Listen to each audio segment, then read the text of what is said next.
Welcome back to our channel. இன்றைக்கி எதை பற்றி பார்க்க போகிறோன்னாக்க, இந்த ஆப்ரேஷன் தியேட்டரில் யூஸ் பண்ணுற செட்ஸ் எல்லாம் எப்படி மெயின்டைன் பண்ணுறாங்க, எப்படி எக்ஸ்பைரி செக் பண்ணுறாங்கன்றதை பற்றி விரிவாக பார்ப்போம். வாங்க வீடியோக்குள்ளே போவோம்.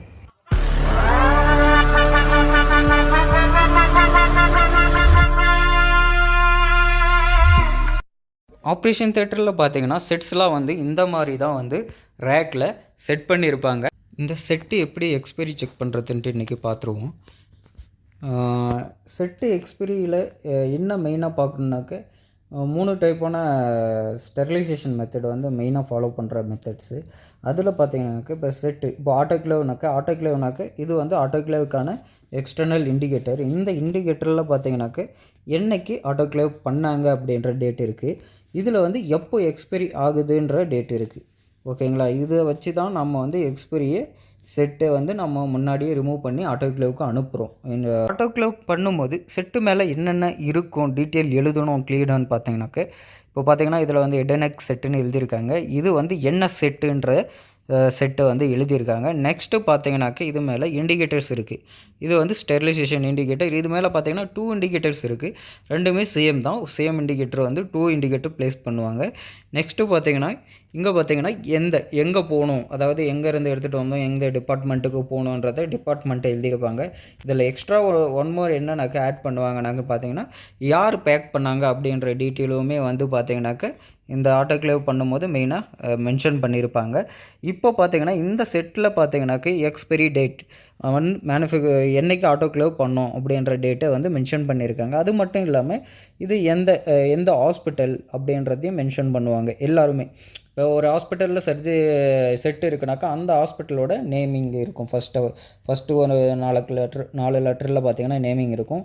அப்புறம் வந்து இதில் பார்த்தீங்கன்னா ப்ளூ டு பிளாக்னு இருக்குது. அதாவது இந்த பிளாக் லைன் இருக்குது பாருங்கள், அந்த பிளாக் லைன் ஆனது ஸ்டெரிலைசேஷன் ஆகிடுச்சுன்னா ப்ளூ கலர்லேருந்து பிளாக் கலரில் சேஞ்ச் ஆகிருக்கும்.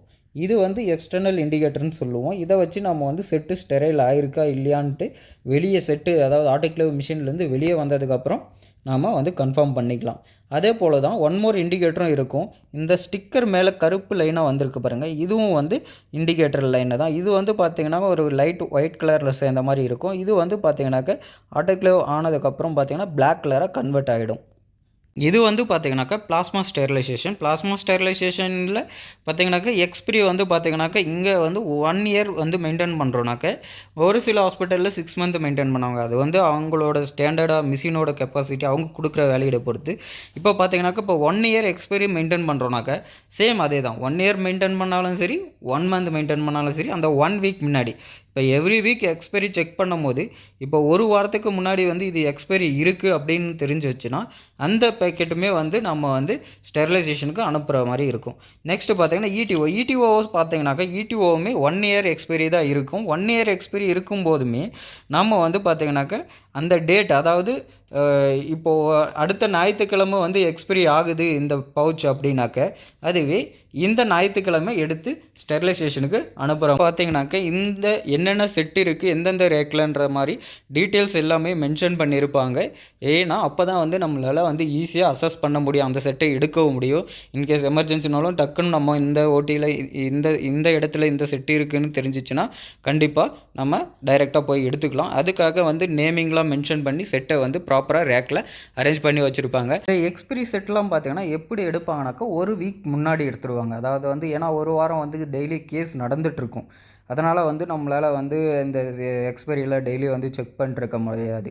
இந்த காரணத்துக்கோசரம் என்ன பண்ணுவாங்கனாக்கா, இப்போ ஞாயிற்றுக்கிழமை இன்றைக்கி 1ஆம் தேதி ஞாயிற்றுக்கிழமைனாக்க இன்றைக்கி எக்ஸ்பைரி செட்டெல்லாம் வந்து நம்ம வந்து எடுக்கிறோம் அப்படின்னாக்க என்ன டேட்டு வரைக்கும் நம்ம எடுக்கணும்னு பார்த்தீங்கன்னாக்க நெக்ஸ்ட்டு ஞாயிற்றுக்கிழமை என்ன டேட்டு வருது, அதாவது நெக்ஸ்ட்டு ஞாயிற்றுக்கிழமை பார்த்தீங்கன்னாக்க 8ஆம் தேதி வருது அப்படின்னா வந்து அந்த 8ஆம் தேதி வந்து நம்ம திரும்பவும் செக் பண்ணுவோம். அதனால் வந்து நம்ம அன்னைக்கு உள்ள செட்டை வந்து எடுக்க வேண்டிய அவசியம் இல்லை. அதுக்கு முன்னாடி ஒரு நாள், அதாவது அதுக்கு முன்னாடி ஒரு நாள்னாக்கா 7ஆம் தேதி, அதாவது 7ஆம் தேதி வரைக்கும் இருக்கிற எல்லா செட்டுமே வந்து எக்ஸ்பைரி செட்டு மாதிரி ஒரு வாரத்துக்கு முன்னாடியே வந்து எல்லா செட்டையுமே எடுத்துருவோம். இப்போ 7ஆம் தேதி எக்ஸ்பைரி இருந்தாலுமே அந்த செட்டுமே வந்து நம்ம எடுத்து ஆட்டோக்ளேவுக்கு அனுப்பணும். அப்போ தான் வந்து நெக்ஸ்ட்டு ஒரு வீக்கில் வந்து இப்போ எந்த பிரச்சனையும் இல்லாமல் வந்து கேஸை ரன் பண்ண முடியும். இது ஆட்டோக்ளேவோட வேலிடிட்டி பார்த்தீங்கன்னா ஒவ்வொரு ஹாஸ்பிட்டல்லையும் ஒவ்வொரு ஸ்டாண்டர்டில் மெயின்டைன் பண்ணுவாங்க. அதாவது பார்த்தீங்கன்னா ஒரு சில ஹாஸ்பிட்டலில் பார்த்தீங்கன்னாக்கா 14 நாளுன்னு இருக்கும். ஒரு சில ஹாஸ்பிட்டலில் பார்த்தீங்கன்னாக்கா 7 நாள்னு வச்சுருப்பாங்க. ஒரு சில ஹாஸ்பிட்டலில் 1 மாதம்னு வச்சுருப்பாங்க. இந்த மாதிரி டிஃப்ரெண்ட் ஸ்டாண்டர்டு இருக்குது. அந்த மாதிரி அவங்களோட என்ன எக்ஸ்பிரி டேட்டோ அதுக்கு தகுந்த மாதிரி எடுப்பாங்க. இப்போது நான் 1 மாதம் எக்ஸ்பிரி இருக்கிறத வந்து நான் இப்போ எக்ஸ்பிளைன் பண்ணுறேன். இதுவே 1 வாரம் எக்ஸ்பிரி வச்சுருக்கிற செட்ஸ் எல்லாம் ஓடியில் பார்த்தீங்கன்னாக்க அவங்க வந்து 2 டேஸ் பிஃபோரு அல்ல 1 டேஸ் பிஃபோரு அல்ல எவ்ரிடே செக் பண்ணுற மாதிரி இருக்கும். ஏன்னா கம்மியான செட்டு வச்சுருப்பாங்க. அதனால் வந்து அவங்க வந்து எவ்ரிடேவும் செக் பண்ணிக்கலாம். ஷார்ட் எக்ஸ்பைரி இருக்கிற செட்டை வந்து மேலே வைக்கணும், லாங் எக்ஸ்பைரி செட்டை வந்து கீழே வைக்கணும். இதுதான் வந்து நம்ம அரேஞ்ச் பண்ணுற செட்டை வந்து அரேஞ்ச் பண்ணுற விதம். இதுலேயுமே பார்த்தீங்கன்னாக்க ஒரு செட்டு, அதாவது இப்போ ஒரு மைனர் செட் இருக்குன்னா ஒரு 10 மைனர் செட் இருக்குனாக்க ஒரு 2 மைனர் செட்டு ஷார்ட் எக்ஸ்பைரி இருக்குன்னா அதை மட்டும்தான் நம்மளால் வந்து அந்த மாதிரி அரேஞ்ச் பண்ண முடியும். சிங்கிள் செட்டு இருக்கும்போது, அதாவது ஒரே செட்டு இருக்கும்போது நம்மளால் வந்து அப்படி அரேஞ்ச் பண்ண முடியாது.